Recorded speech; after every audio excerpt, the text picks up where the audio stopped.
दोस्तों, दिल तो बच्चा है जी वाली कहावत तो आपने जरूर सुनी होगी। इंसानी लालसा और किसी चीज़ को पाने की कामना उम्र का पैमाना नहीं देखती। कुछ ऐसा ही आज हम देखेंगे 2014 की रोमांस और ड्रामा फिल्म जिसका नाम है जेमा वॉबरी। ओपनिंग सीन में एक बुजुर्ग मार्टिन जो बैर, जो कि एक पैरिसियन है, अपनी बेकरी में ये बताते हुए दिखते हैं कि 7 साल पहले वो नॉर्मडी नामक जगह पे अपने पिता के बिजनेस को संभालने के लिए आए। वे बताते हैं कि उन्हें एक नॉवल बहुत ज़्यादा पसंद है। उसका नाम है मैडम बॉबरी, जिसे गुस्ताव फ्लाबर्ट ने सन 1856 में लिखा था। दूसरे दिन मार्टिन अपनी बेकरी से निकलते हैं जले हुए डोनट्स के साथ। उनकी मैनेजर, मेरा मतलब वाइफ वैलेरी, उन्हें बहुत डांटती है और कहती है वो जाके शेव कर ले। तभी उन्हें चार्ली बॉबरी दिखता है, जो कि मार्टिन का पड़ोसी है। वो उनकी वाइफ जेमा बॉबरी के कुछ किताबें जला रहे होते हैं। चार्ली किताबें जलने के बीच घर के अंदर जाते हैं मार्टिन के लिए ड्रिंक्स लाने। तभी मौका पाकर मार्टिन जेमा की एक डायरी चुरा लेते हैं। अगले सीन में मार्टिन अपने रूम में जेमा की डायरी पढ़ रहे होते हैं, जहाँ जेमा अपने शादी के बारे में लिखती है। उसे चार्ली बहुत पसंद है, सिवाय उसकी पहली पत्नी के आवाज़ के। मार्टिन डायरी पढ़ ही रहा होता है, तभी उनका कुत्ता गश सामने आ जाता है और मार्टिन उसे चार्ली और जेमा की कहानी सुनाने लगते हैं। जब दोनों पहली बार वहां आए थे और उनकी मुलाकात के दौरान चार्ली को बताते हैं कि वो दोनों लंदन से हैं। खाने पे बातें करते हुए मार्टिन वैलेरी और उनका बेटा जूलियन अपने नए पड़ोसियों के बारे में बातें करता है। मार्टिन बताता है कि उनके पड़ोसियों का सरनेम मैडम वोबरी के किताब के सरनेम जैसा ही है। अगले दिन दोनों मार्टिन की बेकरी में आते हैं। जोरे को वहां विजी नाम की एक महिला मिलती है, जो कि काफ़ी मिलनसार है। चार्ली और जेमा बेकरी में घूमते हैं और ब्रेड खरीद के वहाँ से चले जाते हैं। कुछ दिन बाद मार्टिन रास्ते में जेमा से मिलता है और बातों बातों में वो जेमा को कुछ फ्रेंड्स के शब्द सिखाता है। वो जेमा को आसपास की जगह दिखाता है और कुछ वक्त साथ बिताने के बाद दोनों एक दूसरे को अलविदा कहते हैं। जब जेमा वापस जा रही होती है, मार्टिन प्यार भरी नज़रों से उसे देखता है। निसंदेह जेमा उसे बहुत पसंद है। रात में चार्ली जेमा के साथ मार्टिन के घर पे आता है और बताता है उसकी इलेक्ट्रिसिटी चली गई है। मार्टिन जाता है और वायरिंग को ठीक कर देता है। खुश होकर चार्ली मार्टिन को विस्की पिलाता है। इसी बीच मार्टिन की वाइफ वहां आती है और सब मिलकर बातें करने लगते हैं। बातों के बीच में मार्टिन की नज़र जेमा पर ही होती है। इसी बीच एक चूहा जेमा के पैर के ऊपर से गुजरता है और जेमा डर जाती है। जेमा गुस्से में जहर लाकर मारने की बात करती है। मार्टिन उसे समझाता है कि उसे ऐसा नहीं करना चाहिए। इधर मार्टिन के घर पे वैलेरी मार्टिन की चोरी पकड़ लेती है और कहती है उसे पता है वो जेमा को घूर रहा था। अगले दिन बहुत तेज बारिश होती है और जेमा के घर की छत से पानी टपकने लगता है। जेमा को बहुत गुस्सा आता है। मार्टिन उन्हें अपनी खिड़की से देख रहा होता है। बारिश खत्म होने के बाद जेमा मार्टिन की बेकरी में ब्रेड लेने जाती है। मार्टिन जेमा को ब्रेड बनाना सिखाने की ऑफर देता है। जेमा खुशी खुशी स्वीकार कर लेती है। मौका पाकर जेमा मार्टिन के साथ फ्लर्ट करना भी स्टार्ट कर देती है। उधर डिनर पर वैलेरी जूलियन को वीडियो गेम खेलने के लिए डालती है। अगले दिन मार्टिन खेतों के नज़दीक जेमा से मिलता है, जो कि कुत्ते को घुमाने निकली थी। बात ही बात में मार्टिन के हाथ से मैडम बॉबरी का नॉवल गिर जाता है। फिर वो जेमा से पूछता है कि क्या वह किताबें पढ़ती हैं। जेमा ने ना में जवाब दिया। जेमा मार्टिन को अपने घर के प्रॉब्लम के बारे में बताती है। मार्टिन जेमा से सहानुभूति दिखाता है और ड्रिंक ऑफर करता है। एक घूंट पीने के बाद जेमा कहती है ड्रिंक काफी स्ट्रॉन्ग है। कुछ देर बाद जेमा मार्टिन की बेकरी में जाती है। वहाँ उसे विजी और उसका पति मार्क मिलते हैं। वो मार्क चार्ली जेमा को परिवार समेत डिनर पर बुलाता है और सभी तैयार हो जाते हैं। डिनर पर सब लोग पॉलिटिक्स की बात कर रहे होते हैं। मार्टिन इंग्लिश बोलने की कोशिश करता है, पर उसकी इंग्लिश टूटी फूटी है, इसलिए वो बोलना बंद कर देता है। विजी जेमा को अपना घर दिखाती है, फिर उसे अपने जिम में ले जाती है और समझाती है जेमा को एक्सरसाइज करना चाहिए। अगले सीन में जेमा जॉगिंग एक्सरसाइज करती हुई दिखती हैं। कुछ दिनों बाद जब मार्टिन जेमा से मिलता है तो जेमा का वजन घटा देख उसकी मेहनत की तारीफ करता है। जैसे ही जेमा जाने के लिए तैयार होती है, एक मधुमक्खी उसके कपड़े के अंदर चली जाती है और काट लेती है। जेमा मार्टिन को हेल्प के लिए बुलाती है। मार्टिन उसके गाउन को खोलता है और मधुमक्खी को बाहर निकालता है। फिर मार्टिन कहता है कि उसे मधुमक्खी का जहर मुंह से खींच के बाहर निकालना होगा। जेमा फटाफट तैयार हो जाती है। जब वो ऐसा कर रहा होता है तभी एक पड़ोसी वहां आ जाता है। मार्टिन पड़ोसी को समझाने लगता है कि वो बस जेमा की हेल्प कर रहा था।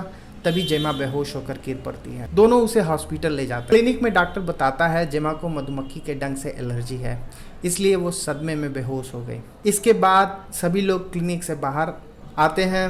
रास्ते में जेमा मार्टिन के कंधे पे सो जाती है और मार्टिन मुस्कुराने लगता है। अगले सीन में विजी जेमा की पेंटिंग की तारीफ कर रही होती है। चार्ली और मार्क लिविंग रूम में फुटबॉल देख रहे होते हैं। विजी जेमा को एक मैगजीन दिखाती है जिसमें जेमा का बॉयफ्रेंड पैट्रिक अपने मंगेतर के साथ दिखता है। यह देख जेमा सोच में पड़ जाती है कि कैसे पैट्रिक ने उसे धोखा दिया दूसरी लड़की के साथ संबंध बना के। तभी वो अपने सोच से बाहर निकलती है और विजी और मार्क उसे अलविदा कहते हैं। चार्ली को लगता है कि जेमा का मूड थोड़ा खराब है। वो इसका कारण पूछता है पर जेमा कुछ जवाब देती नहीं है। अगले सीन में जेमा अपने रूम में डायरी लिख रही होती है। उसे भरोसा नहीं हो रहा है कि पैट्रिक शादी कर रहा है और वो पैट्रिक को दोगला कहती है। अगले दिन जेमा मार्केट जाती है और उसे हार्वी मिलता है। दोनों के बीच में बातें होती हैं। उधर मार्टिन दूर से उन दोनों को देख रहा होता है। आगे जेमा पेंटिंग और डांसिंग करती हुई दिखती हैं। चार्ली आता है और उसे एक डिनर पार्टी के बारे में बताता है। कुछ देर बाद जेमा एक वाइन की दुकान पे हार्वी से मिलती, जो कि उसे अपने आलीशान घर में इनवाइट करता है। कुछ देर बाद जब मार्टिन ब्रेड की डिलीवरी करने जा रहा होता है तभी उसे जेमा की कार दिखती है। हार्वी उसे हेलो बोलने जा रहा होता है पर जेमा को सुनाई नहीं देता क्योंकि उसका म्यूजिक सिस्टम बहुत तेज था। मार्टिन अपने कार से उसका पीछा करता है। जेमा की कार हार्वी के घर के सामने रुकती है। हार्वी जेमा को अपना घर दिखा रहा होता है। इधर डिनर पर मार्टिन यह सोचता है कि इतने बड़े घर में जेमा और हार्वी क्या गोल खिला रहे होंगे। बाद में जेमा के गर्दन पे निशान देखकर उसके समझ में आ जाता है कि उन लोगों ने उस दिन क्या किया होगा। कचरा फेंकते वक्त मार्टिन को हार्वी दिखता है। दोनों में कुछ बातें होती हैं। थोड़ी देर बाद हार्वी और जेमा एक दूसरे के आगोश में दिखते हैं। अगले दिन जेमा बेकरी से ब्रेड खरीदने जाती है। मार्टिन चार्ली के बारे में पूछता है। जेमा कहती है कि वो काम के सिलसिले में लंदन गया हुआ है। इसके बाद जेमा वहां से चली जाती है। मार्टिन को एहसास होता है कि जेमा अपना पार्सल भूल गई है। वह उसके घर उसे देने जाता है। वहां जेमा और हार्वी प्यार में मशगूल थे। मार्टिन खिड़की से उनकी बातें सुनता है। उसे पता चलता है कि उनका संबंध टेम्पररी है। अगले सीन में वैलेरी रात को अचानक उठ जाती है और देखती है मार्टिन गायब है। काफ़ी ढूंढने के बाद मार्टिन जेमा का पार्सल ब्रेड खाते हुए दिखता है। अगली सुबह जेमा चार्ली को बताती है कि वह कुत्ते को घुमाने ले जा रही है और इसी बहाने वो हार्वी के घर जाती है और कहती है उनके पास बस 1 घंटे हैं और दोनों एक दूसरे पे टूट पड़ते हैं। जंपिंग जपांग के चक्कर में दोनों वहाँ की एक बहुमूल्य मूर्ति को तोड़ देते हैं। जेमा कहती है कि वो उसे चार्ली से ठीक करवा देगी। बाद में जेमा बेकरी जाती है। मार्टिन को बताती है कि वो कुछ दिन के लिए लंदन जा रही है। अगले सीन में जेमा अपना मेल देखती है। उसमें हार्वी का लेटर होता है जो कि उसने उसे हमेशा के लिए अलविदा कहने के लिए लिखा है। उसने तुरंत हार्वी को फ़ोन लगाया पर वो फ़ोन काट दिया। इधर हार्वी के घर पे उसकी मम्मी मैडम द्रव्यशनी उसकी क्लास ले रही होती है मूर्ति के बारे में। हार्वी कहता है कि उसने मूर्ति एक अंग्रेज को ठीक करने के लिए दिया है। इसी बीच परेशान जेमा हार्वी को वापस फ़ोन लगाती है। हार्वी फिर फ़ोन काट देता है। कुछ देर बाद जेमा हार्वी के घर की ओर जा रही होती है। तभी हार्वी का मैसेज आता है और वो कहता है कि वो घर पे नहीं है। जेमा रोती हुई वापस चली जाती है। इधर हार्वी की माँ चार्ली से मूर्ति के बारे में पूछती है। वो बताता है कि उसे कोई मूर्ति नहीं मिली। हार्वी की माँ अपना कार्ड देती है और कहती है कि मूर्ति के बारे में पता चलते ही वो उसे बताए।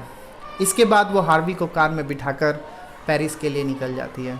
दूर बैठा सोच रहा होता है कि कितनी चालाकी से उसने हार्वी और जेमा को अलग कर दिया। अगले दिन चार्ली जेमा से मूर्ति के बारे में पूछता है। जेमा ऐसे किसी मूर्ति के बारे में पता होने से साफ इनकार कर देती है। फिर वो चार्ली से कहती है कि उससे चार्ली से कुछ बातें करनी है। चार्ली साफ साफ सुनने से मना कर देता है और अपना सामान बांध के घर से निकल जाता है। जेमा रोती रहती है। 1 सप्ताह बाद मार्टिन को जेमा का कुत्ता दिखता है और वो उसे लेकर जेमा के पास आता है।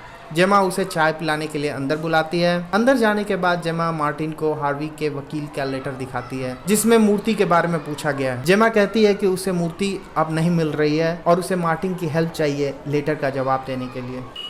कुछ वक्त बीतता है, जेमा विजी से मिलती है। उसे वहाँ पैट्रिक भी मिल जाता है जो कि बताता है कि उसका उसके मंगेतर के साथ ब्रेकअप हो गया है। पैट्रिक वहाँ जेमा के साथ फ्लर्ट करता है और समंदर के किनारे बुलाता है। अगले दिन जब मार्टिन चर्च से बाहर निकल रहा होता है तो पैट्रिक और जेमा को गले लगे हुए देखता है। कुछ पल बाद दोनों डिनर करने एक रेस्टोरेंट में जाते हैं। जेमा पैट्रिक को साफ साफ कहती है कि उसे पैट्रिक के साथ नहीं रहना। आगे जेमा अपना सामान बांध रही होती है और उसी बीच टूटी हुई मूर्ति उसे दिखती है। वह रोते हुए चार्ली को फोन करती है और बताती है कि वह उसे कितना याद कर रही है। कुछ देर बाद वह मार्टिन को चाय पे बुलाती है। घर में घुसते ही मार्टिन देखता है कि जेमा ने अपना सारा सामान पैक कर लिया है। वो पूछता है क्या बात है। जेमा बताती है कि वो अब मर जाना चाहती है।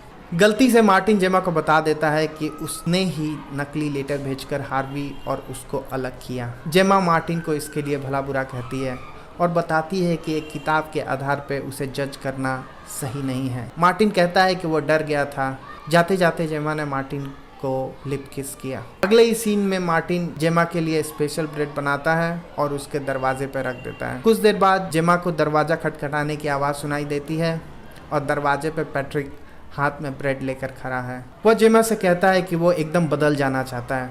इसके कुछ देर बाद चार्ली टैक्सी में आता हुआ दिखता है जब वो घर के अंदर आता है और फिर जल्दी बाहर निकलता है मार्टिन के पास हेल्प मांगने के लिए। मार्टिन अंदर आता है और देखता है जेमा की बॉडी ज़मीन पे पड़ी है जबकि पैट्रिक वहाँ बैठा हुआ है। और बाद में ऑटोप्सी रिपोर्ट से पता चलता है जेमा की मौत गले में ब्रेड फंसने से हुई है। मार्टिन रोने लगता है। उसे लगता है जेमा की मौत उसका ब्रेड खाने से हुआ है। असल में वो चार्ली से कहता है कि उसे दुख है कि उसके ब्रेड के चलते जेमा की मौत हुई।